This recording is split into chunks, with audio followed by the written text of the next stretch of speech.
పుష్పాంజలి కార్యక్రమానికి ప్రేమతో మేము ఆహ్వానిస్తున్నాం. ఈ కార్యక్రమంలో మనం దేవుని పాఠశాలలో శ్రేష్ఠులు అనే అంశాన్ని మోషే గారి జీవిత అధ్యయనం ద్వారా పరిశీలన చేస్తూ వస్తున్నాం. వాస్తవానికి ఒక వ్యక్తి జీవితాన్ని దేవుడు మలిచే దగ్గర, వ్యక్తిత్వాన్ని మలిచే దగ్గర ఆయన కనపరిచే దీర్ఘశాంతం, ఆయన చూపించే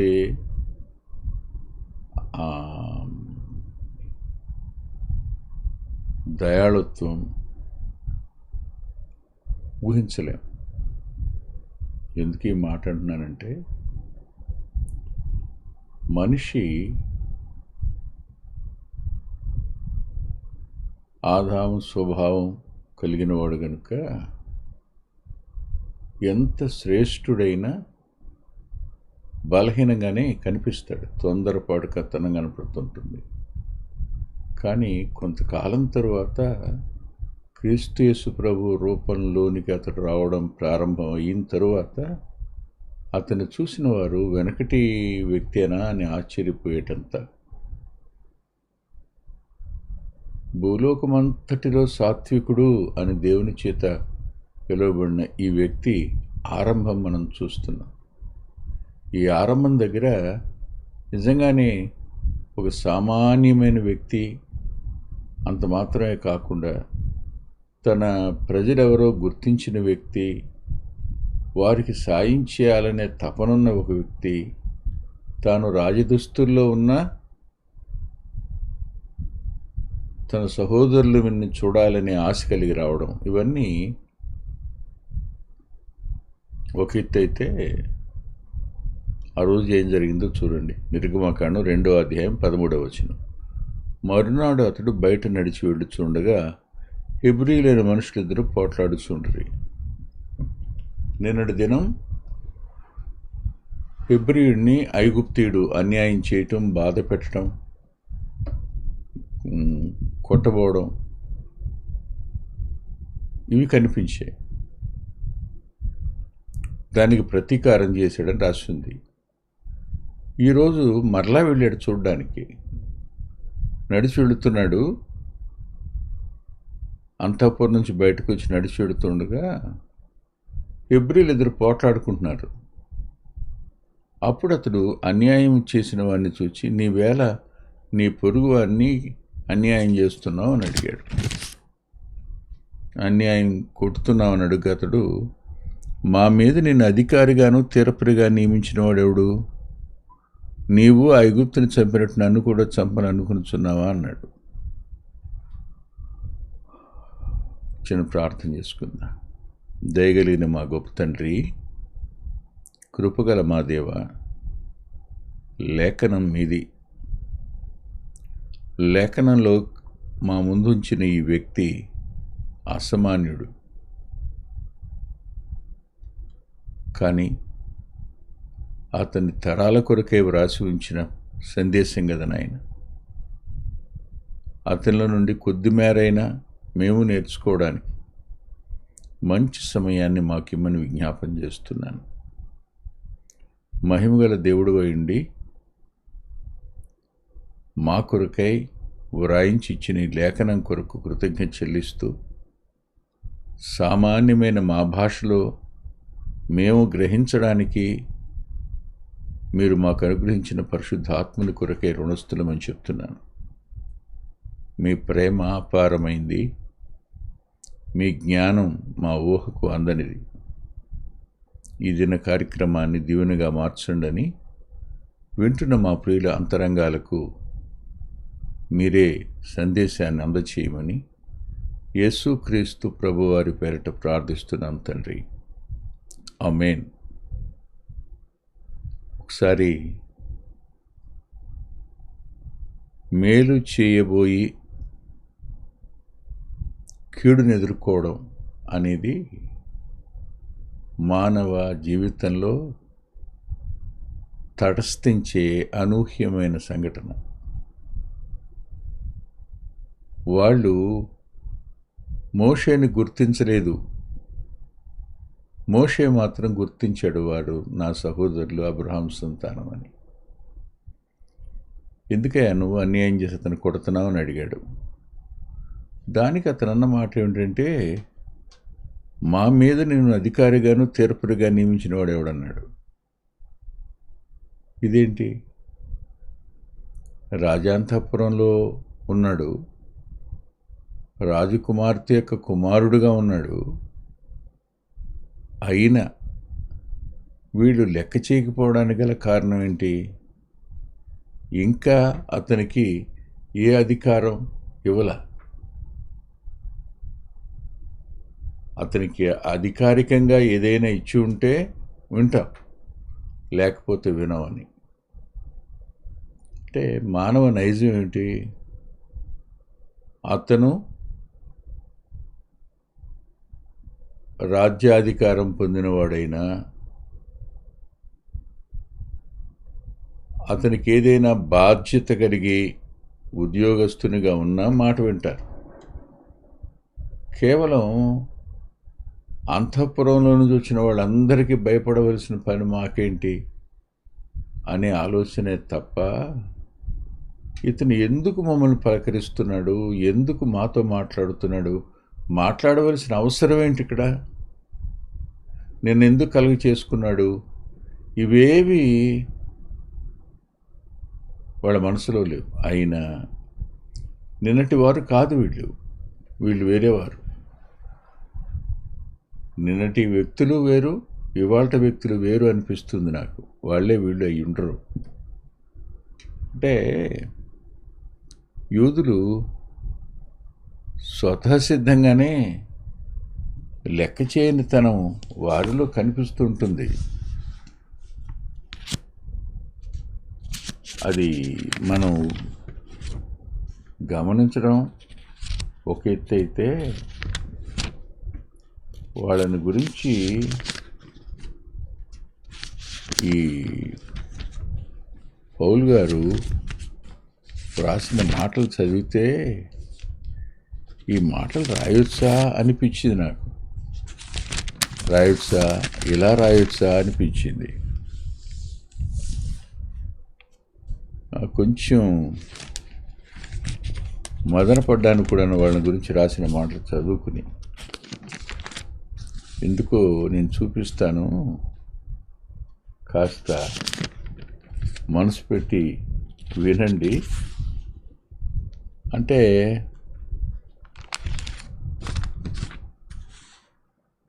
వీళ్ళు స్వభావ సిద్ధంగా ఏ రీతిగా ఉన్నారు, ఎలా ఉన్నారు అనేది తెస్సలోనిక సంఘానికి రాస్తూ మొదటి పత్రిక 2వ అధ్యాయంలో ఇలా రాశాడు, 15-16 వచనాలు. ఆ యూదులు తమ పాపములను ఎల్లప్పుడూ సంపూర్తి చేయుటకై ప్రభువైన యేసును ప్రవక్తలను చంపి మమ్మును హింసించి అన్యజనులు రక్షణ పొందుటకై వారితో మేము మాట్లాడకుండా మమ్మల్ని ఆటంకపరచు దేవునికి ఇష్టము కాని వారును మనుషులందరికీ విరోధులై ఉన్నారు. దేవుని ఉగ్రత తుదమట్టుకు వారి మీదకు వచ్చిందని రాశాడు. ఇది భయం కలిగింది నాకు. యూదుల నైజాన్ని పరిశుద్ధాత్మదేవుడు పౌలు గారి ద్వారా రాయించాడు. వాళ్ళు మేము స్పెషల్ అనుకుంటారు, మాకంటే కనులు లేరనుకుంటారు, మేమేం చేసినా రైట్ అనుకుంటారు, మేమేం చేసినా ఎవరు మీరున్నదేమో మాట్లాడడానికి వీల్లేదనుకుంటారు, కానీ మీరున్నదేమో బానిసత్వంలో. మోషే బానిస కాదు, మోషే స్వతంత్రుడు. అయిన తల మీద ఇంకా కిరీటం రాలా, చేతిలోకేమీ కర్రో ఖడ్గమో, లేకపోతే ఖడ్గం ఉందేమో లేండి తెలీదు, కర్రో లేకపోతే కొరడానో లేదు. ఉంటే వాళ్ళు తప్పనిసరిగా వెట్టి పని వారి మీద అజమాయిషీ చేసేవారికే భయపడతారు కదా. నిన్ను మా మీద తీర్పరిగా నియమించింది ఎవరయ్యా అంటే నీవు మాలాంటి సామాన్యుడివే కదా అనే ఆలోచన. అంతఃపురంలో ఉండొచ్చు, అంతఃపురంలో పెరగచ్చు అనేది. వాస్తవానికి ఈ అన్యాయం చేసే వ్యక్తులు ఎవరినీ లెక్క చేసే తత్వంలో ఉండరు, సరైన దెబ్బ తగిలితే తప్ప, ఆనాడైనా ఈనాడైనా. ఇప్పుడు నేను మీకు ఒక విషయాన్ని చెప్తాను. అదేమిటంటే అపోస్తుల కార్యాల గ్రంథం చూడండి. అపోస్తుల కార్యాల గ్రంథంలో లూకా గారు ఆ సంఘటనని రికార్డ్ చేశాడు. ఆయన నమోదు చేస్తూ ఆ సంఘటనను ఏమని రాశాడంటే,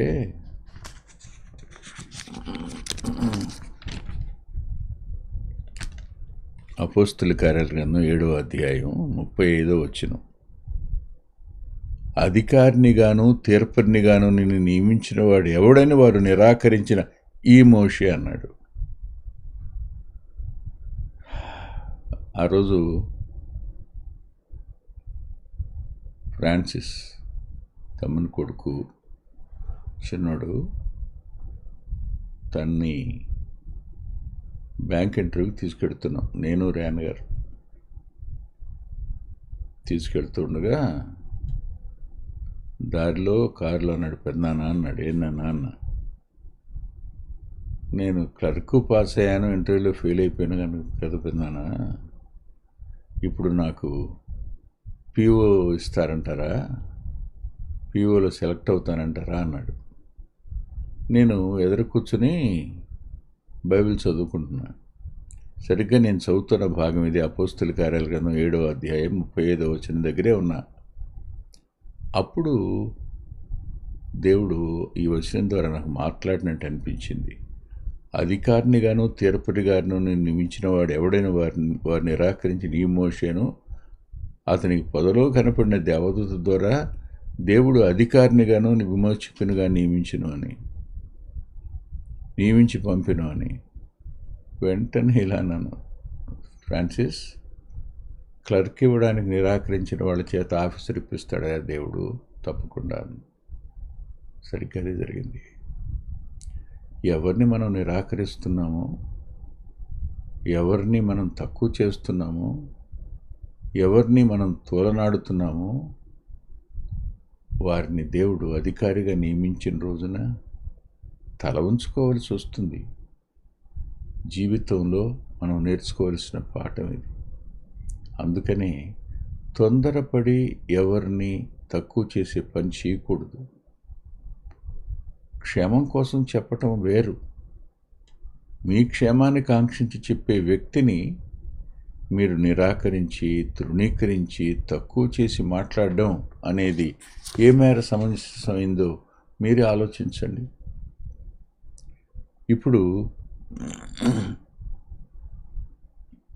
ఎందుకు ఆయన ఎంత చేశాడు అని అంటే, మోషే గురించి మళ్ళా అదే అపోస్తుల కార్యాల గ్రంథం 7వ అధ్యాయంలో ఇదంతా చేయడానికి ఒక కారణం మోషే మనసులో ఉంది. 7వ అధ్యాయంలో 25వ వచనం, తన ద్వారా తన సహోదరులకు దేవుడు రక్షణ దయచేయుచున్న సంగతి వారు గ్రహింతురని అతడు తలంచెను గాని వారు గ్రహింపలేదు. అంటే తల్లి యొకుబేదు తండ్రి అమరాముల పెంపకంలో రాజాంతపురానికి వెళ్ళక మునుపు అతనికి అందిన సందేశం ఏమిటి అంటే, నాన్న, దేవుడు నిన్నెందుకు నైలులో పారవేసిన తెచ్చి అంతఃపురంలో పెంచుతున్నాడు అనంటే, నీవు ఇశ్రాయేలులందరినీ విడిపించడం కోసం దేవుని సాధనానివి. అందుకే దేవుడు పూచి వహించాడు, అందుకే దేవుడు ఈ కార్యం చేస్తున్నాడు అని వారు చెప్పారు. అంటే అమ్మ ఉగ్గుపాలతో నేర్పింది అని అంటారే, భక్తుడైన దావీదు నా తల్లి వద్ద స్తన్యపానము చేయుచుండగా నీవు నాలో నమ్మిక పుట్టించితివి అంటాడే. ఆ కాలం నుంచి మోషే అంతరంగంలో ఉన్న ఆలోచన ఏమిటంటే, ఈ ఐగుప్తు నుంచి నా ప్రజలను వెలుపలికి తీసుకుని వెళ్ళడానికి నేను దేవుడు నియమించిన సాధనాన్ని, దేవుడు ఏర్పరచుకున్న సాధనాన్ని నేను అని ఒక ఉన్నతమైన భావం, లేదు తన జీవిత లక్ష్యం అది అని మోషే అంతరంగానికి తెలుసు. కానీ సమయం తెలీదు. ఎప్పుడు దేవుడు మనల్ని వాడుకుంటాడో మనకు తెలియదు. తొందరపడి ముందడుగు వేసి మనం దెబ్బతినడం సహజం. సరిగ్గా వాళ్ళు తనను దేవుడే వారి రక్షణ నిమిత్తం వాడుకోబోతున్నాడు అని గ్రహిస్తారని అనుకున్నాడు ఆయన. తన ద్వారా తన సహోదరులకు దేవుడు రక్షణ దయచేయుచున్న సంగతి వారు గ్రహింతురని అతడు తలంచెను గాని గ్రహింపరయ్యి అన్నాడు. వాళ్ళతో మాట్లాడిన మాట చూడండి. ఆయన, అయ్యలారా, మీరు సహోదరులు, మీరెందుకు ఒకరినొకడు అన్యాయం చేసుకునిచున్నారని చెప్పి వారిని సమాధానపరచదూచాడట. దేవుడు ఇక్కడ కొంచెం అక్కడ కొంచెం వాక్యాన్ని మన కోసం రాసి ఉంచినట్టు, మోషే ఆ దినాన్న వారితో మాట్లాడిన మాట స్టెఫను నోట మనకు వినిపించాడు. ఎంత అద్భుతమైన సంభాషణ ఇది! ఎంత మంచిగా మాట్లాడాడు! ఇందులో తప్పేమిటో మీరు చెప్పండి. అయ్యలారా, మీరు సహోదరులు, మీరెందుకు ఒకరినొకడు అన్యాయం చేసుకొనిచున్నారని చెప్పి వారిని సమాధానపరచొచ్చాను. అంటే వాళ్ళిద్దరి మధ్యకి వెళ్ళి ఆపి, మీరు రక్త సంబంధులు కదయ్యా, అబ్రహాము సంతానం కదయ్యా, సహోదరులు కదయ్యా, మీరు మీలో మీరు ఇలా పోట్లాడుకుంటే ఎలా చెప్పండి అని సమాధానపరచడానికి చూసిన వ్యక్తిని వాళ్ళు ఏమన్నారంటే, మా మీద నిన్నెవరు అధికారిగా నియమించింది, తీర్పరిగా ఎవరు పెట్టాడు, నువ్వేమైనా ఆఫీసర్వా, నువ్వేమైనా జడ్జివా అన్నారు. మానవ నైజం అది. మానవ నైజం. ఎంతటి గొప్పవాడినైనా వారు తగాయిద పడుతున్నప్పుడు మధ్యలోకి వెళ్ళి ఆపడానికి ప్రయత్నం చేసినప్పుడు ఆ వ్యక్తి ఎవరో గుర్తించే తత్వం ఆ కోపంలో ఉన్న వారికి ఉండదు. ఆ ఘర్షణలో వారికి అర్థం కాదేమో. వారు నిజంగా అతను పోలీస్ ఆఫీసర్ అయినా కూడా అలాగే మాట్లాడతారు. దారిని వెళ్ళిపోతున్న జడ్జి గారైనా కూడా అలాగే మాట్లాడతారు. వాళ్ళు మన జోక్యం చేసుకుంటే ఆలోచించండి. సరిగ్గా మోషే అంతరంగం ఎంత కలవరపడి ఉంటుందో, కలత చెంది ఉంటుందో.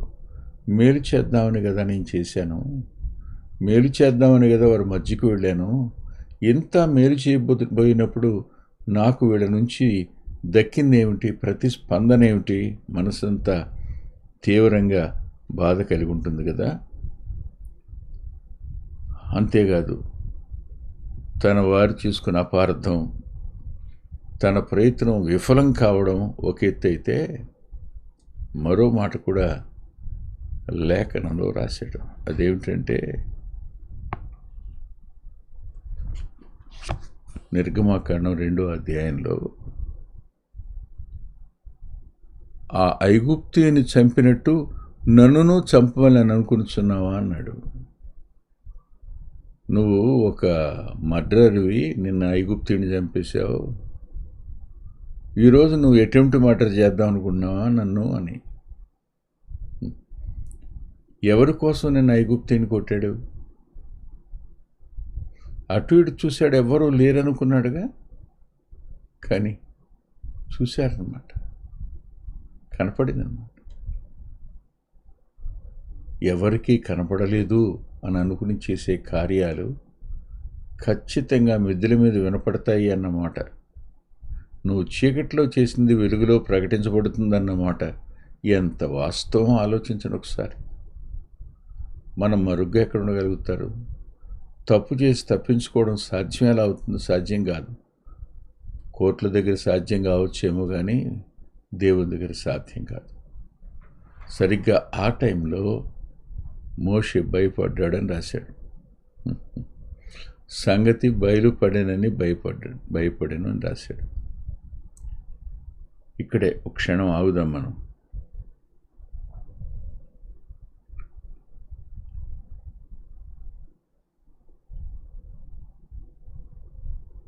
ఎవరి కోసం నిన్నటి దినాన్న అలాంటి పని చేశాడో,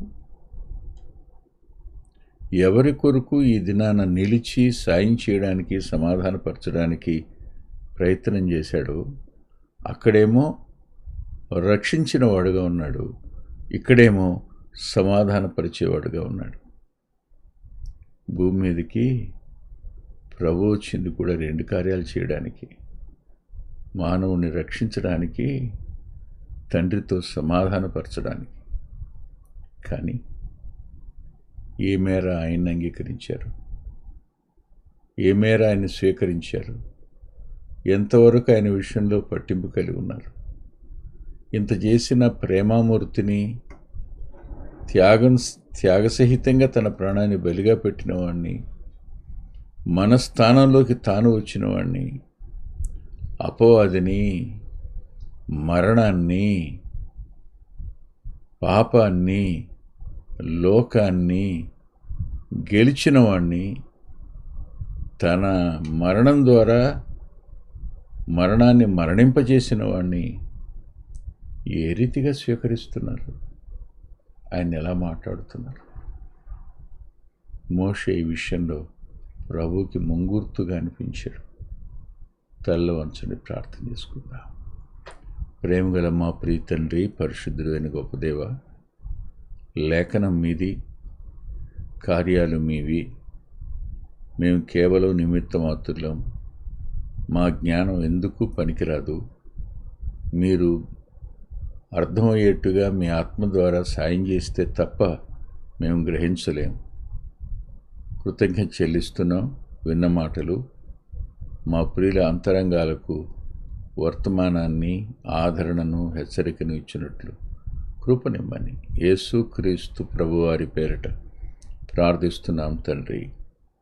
ఆమేన్. ప్రభు చిత్తమైతే వచ్చే వారం కలుసుకుందాం.